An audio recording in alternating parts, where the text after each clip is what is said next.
Hey, what's up, guys? This just wanted to take a moment and to send you an update video. First off, let me start by saying thank you. Thank you to all of our supporters, to all of those who are praying for us, who are giving so that we can be here. Um, your commitment to this and your contribution to this will not go unnoticed. I know we've been studying here at Aspire this past week that where Jesus says, "Your Father who sees in secret will reward in secret," and there's so much weight to that. So I just want to say thank you, thank you for praying, and thank you for giving. I really do believe that one day there's going to be a reward for those who are contributing to us, and ultimately contributing to the work of the kingdom through us. We couldn't do this without you, so I just want to say thank you. And then I want to give you a few updates, a few detail things of kind of what our time looks like here and what it'll look like moving forward. And so this Sunday marks 1 month for us being here. Meredith and I are super excited. This Sunday is also going to be the relaunch, the kickoff Sunday for the fall of Aspire Church, where we have been meeting outside at a local restaurant and bar here, and we've been meeting outside there so that we can socially distance and be in open air. But this Sunday we're meeting back at the school in which they have met for most of the time that they have been a church. It's Sunrise Drive Elementary School. So we're excited to celebrate our 1 month here while getting to officially kick off services for the fall. Meredith and I had both started working. She started about 2 weeks ago, and it's a doozy. If you know any teacher, you know that this school year right now is like none other. So I just want to say this. If you know a teacher, and I know we all do, reach out to them and just tell them that you're praying for them, encourage them. They need it through this time of complete uncertainty. This is probably one of the first times in history that I personally have seen where literally no one has walked this road before. And it's not easy. I've seen it firsthand with Meredith dealing with it. So reach out to a teacher and tell them you're thinking about them, that you're praying for them. And so I started working at Chick-fil-A here in Tucson. I'm super thankful for the opportunity. Shout out to Luke Kyle, Muscle Shoals Chick-fil-A. He gave me a chance there. He let me work for him there, which paved the way for me being able to get a job here. It's cool how God just plans things out. Like, I never had any idea that I'd work for Chick-fil-A, and I definitely never thought I would work for Chick-fil-A in Tucson. But I'm working there as part-time, like 3 days a week. I'm getting to know people. It's a great place to get to know people, get to know the town. And so I'm super excited to be there. And then for the church, we moved out here to do all kinds of things with Aspire. And I met with Brian a few weeks ago, and we're super excited to look forward to our time out here. It's going to be very beneficial, and I can't wait to keep you guys up to date with what it looks like moving forward. But for right now, what it looks like for us is we're just still getting settled in. We got so used to being where we were, and we were in a routine that was the same week in and week out, and we've completely changed our lives completely.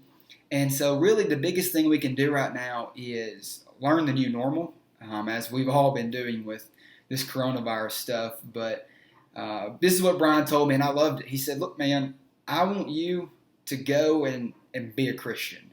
And really, life now is I get to firsthand engage with lost people on a regular basis, and I am extremely excited about it. And on that note, I want to give you a challenge and ask you a question.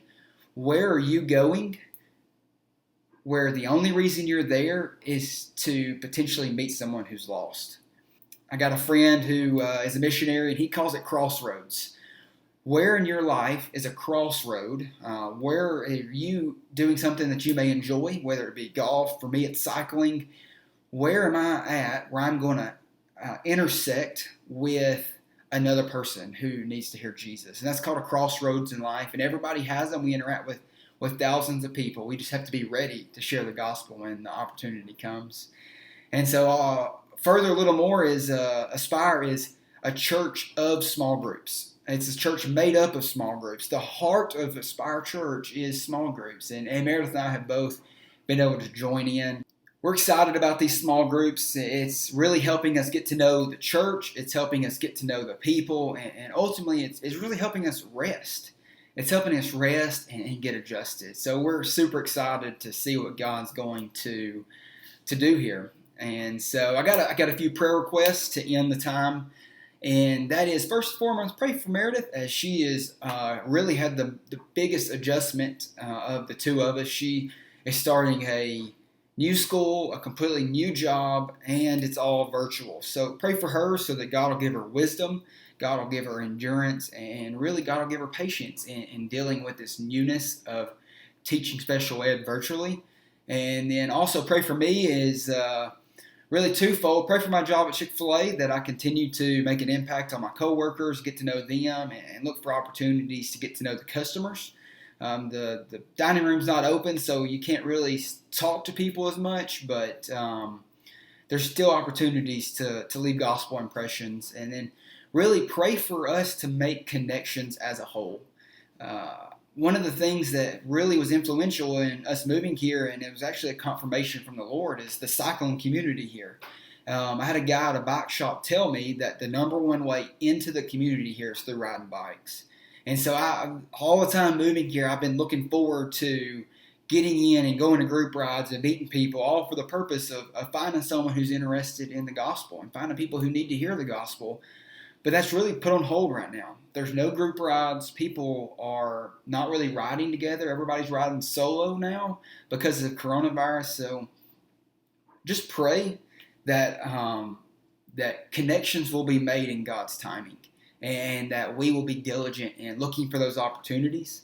And so we look forward to whenever they happen, and we can't wait to meet somebody with the gospel as we find somebody who needs to hear it. And so, again, let me end by just saying thank you.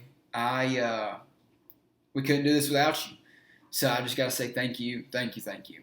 And guys, I hope you have a great day, and look forward to your emails, your text. And so last final thing is I have a new cell phone number. It's going to be in the email.